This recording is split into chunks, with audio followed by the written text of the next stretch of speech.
मैं हूं अनिल सर और हम पढ़ रहे हैं क्लास 10 की मैथ्स। आज हम देख रहे हैं प्रश्नावली 7.2 का पहला प्रश्न, जिसमें हमें जरूरत पड़ेगी विभाजन सूत्र की। यहाँ पर देखते हैं हम सबसे पहले देखेंगे विभाजन सूत्र क्या है। सब क्वेश्चन देखते हैं हम। उस बिंदु के निर्देशांक ज्ञात कीजिए जो बिंदुओं ऋण 1 7 और 4 ऋण 3 को मिलाने वाले रेखाखंड को 2:3 में विभाजित करता है। तो सबसे पहले यहाँ पर हम देखते हैं, एक रेखाखंड खींचते हैं। ये रेखाखंड मान लिया है, यहाँ पर ये ए बिंदु है और ये बी बिंदु है। तो यहाँ पर इसके निर्देशांक मान लेते हैं हम, ऋण 1 और 7 है और इसके निर्देशांक है 4 ऋण 3। अब यहाँ पर कोई एक बिंदु है P जो इस रेखाखंड को 2:3 में विभाजित करता है। तो यही हमको मानना है। अब यहाँ पर ये बिंदु है, इस बिंदु के हमें निर्देशांक ज्ञात करना है। मान लेते हैं ये x और y है। तो अब यहाँ पर क्या करना है हमको, सबसे पहले हमें पता होना चाहिए विभाजन सूत्र क्या है। विभाजन सूत्र देखते हैं हम। विभाजन सूत्र बराबर है, यहाँ पर अनुपात है तो इसको मान लेते हैं हम m1, इसको मान लेते हैं m2।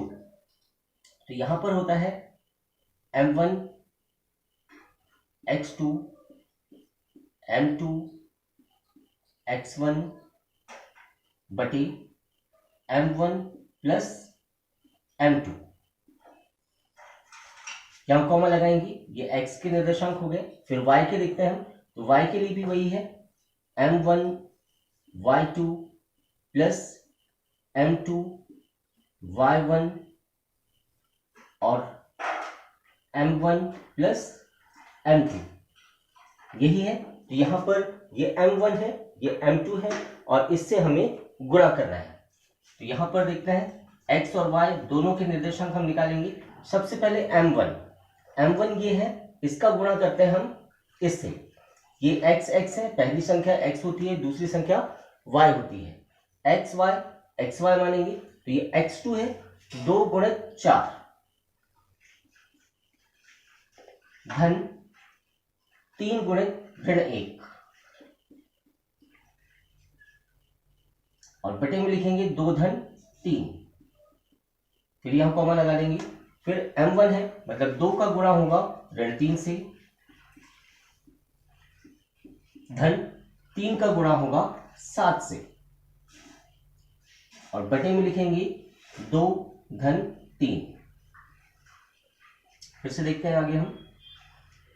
यहां पर 2 होगा, 2 चौक 8, 3 का 3, तो ये हो जाएगा सीधे सीधे ऋण 3 बटे 5।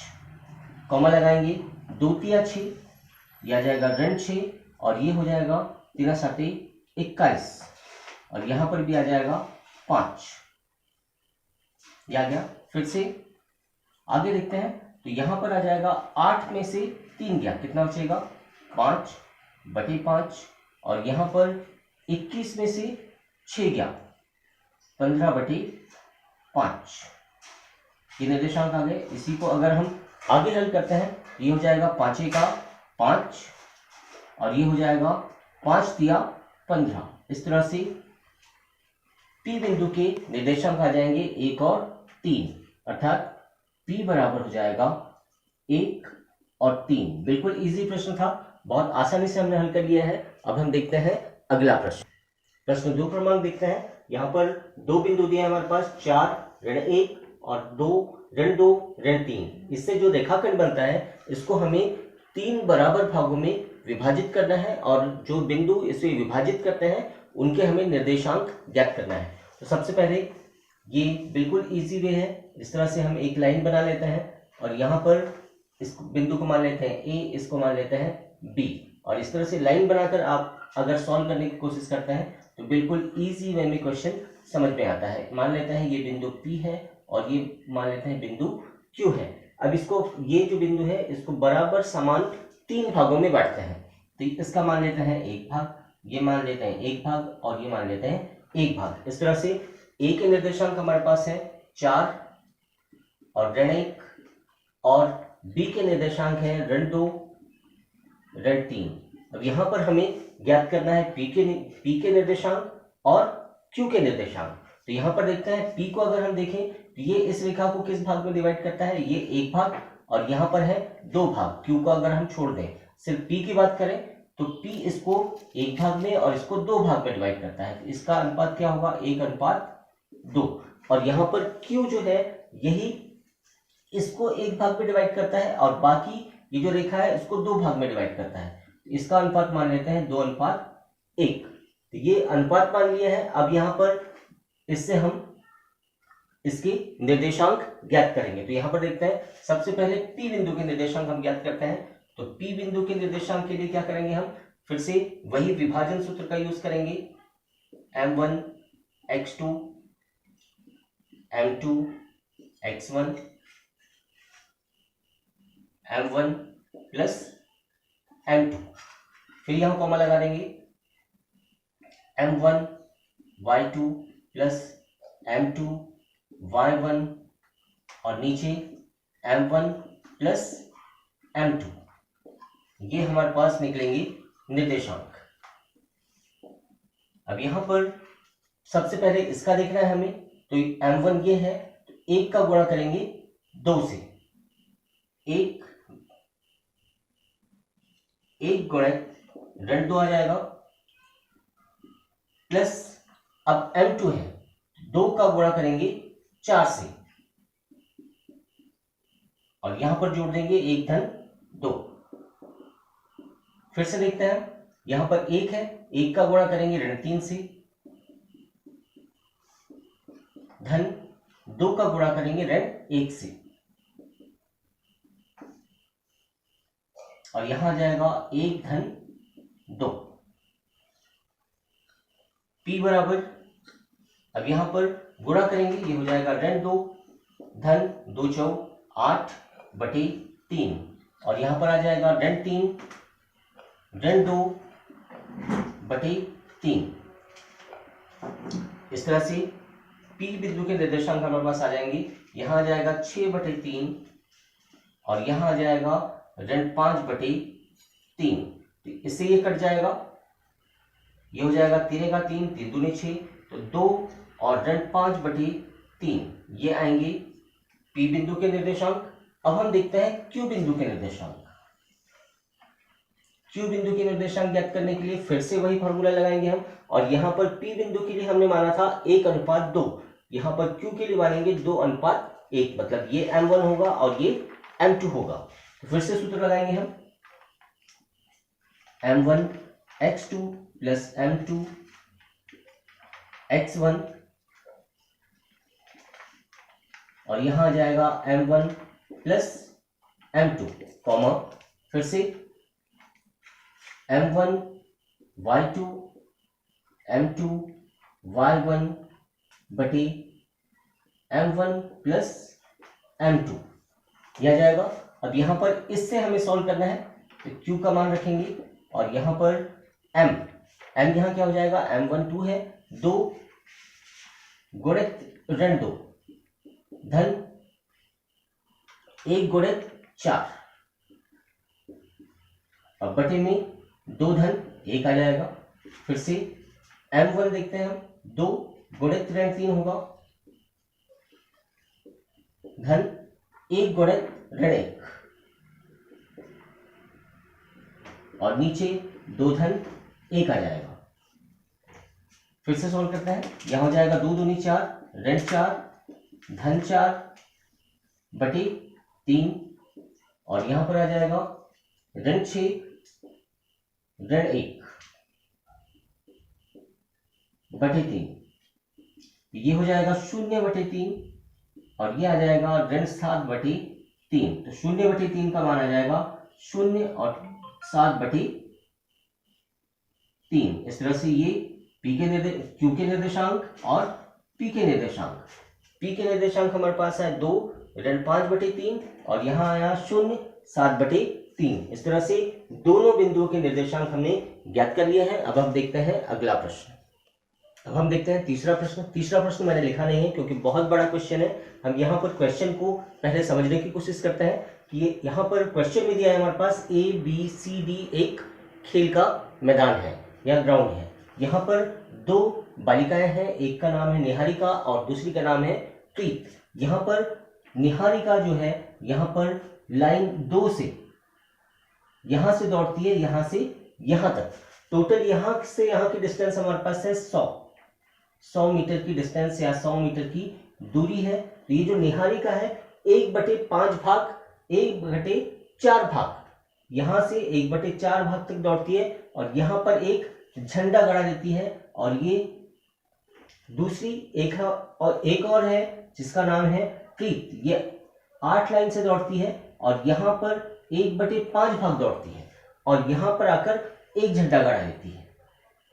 अब यहां पर देखते हैं हम, सबसे पहले यहां से यहां तक दौड़ती है 1/4 भाग, तो 100 का 1/4 भाग क्या होगा? 100 का 1/4 भाग क्या होगा? तो यहां पर 4 से अगर इसको काट देते हैं तो ये होगा 25 मीटर।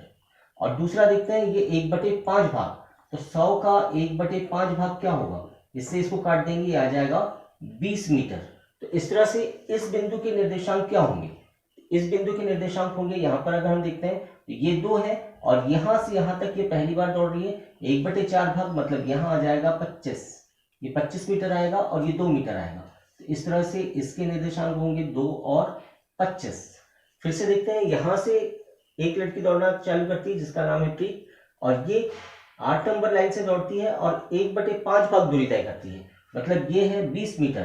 तो यहां आ जाएगा 8 और 20, ये आ गया है। अब यहां पर क्या ज्ञात करना है हमको? इससे इसके बीच की दूरी हमें ज्ञात करना है, यहां से इसके बीच की दूरी ज्ञात करना है। तो देखते हैं हम क्या आएगा।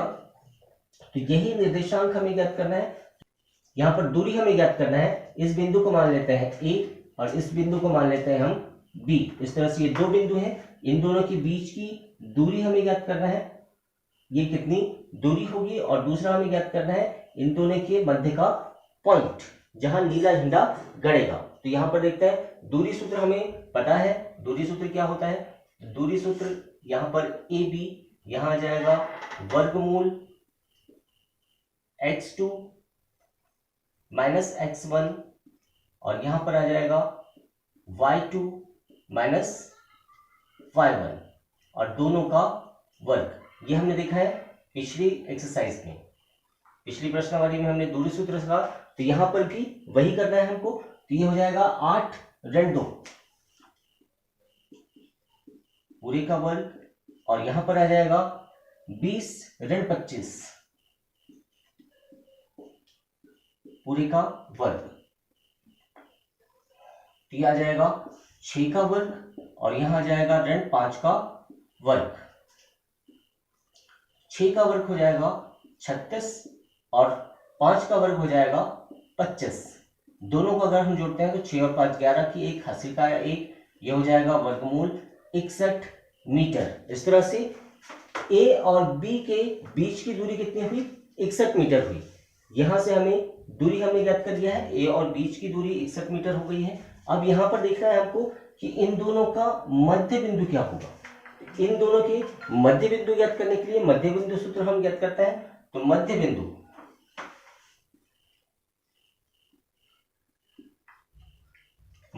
मान लेते हैं, ये P है। तो मध्य बिंदु P क्या होगा? मध्य बिंदु ज्ञात करने के लिए 2 और 8 दोनों को जोड़ेंगे हम, 2 धन 8 और दोनों का 2 से भाग दे देंगे। वैसे 25 और 20 को जोड़ेंगे हम और दोनों में 2 का भाग दे देंगे। ये आ जाएगा 10/2 और ये आ जाएगा 55/45/2। इसका मान आ जाएगा 5 और इसका मान आएगा 2 दूनी 4, 2 दूनी 4, 2 पंचे 10, 22.5। तो यहां पर यही बताना है हमें कि अगर नीला झंडा यहां पर गड़ाना है तो वो कौन सी लाइन पे होगा और कितनी दूरी पर होगा। तो यहां पर देख रहे हैं हम 5 एक्स बिंदु के निर्देशांक है, मतलब 5वीं लाइन होगी और यहां से दूरी कितनी होगी? 22.5 मीटर की दूरी होगी। इस तरह से नीला झंडा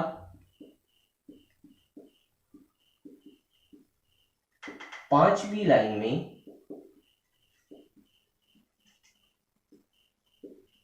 22.5 मीटर दूरी पर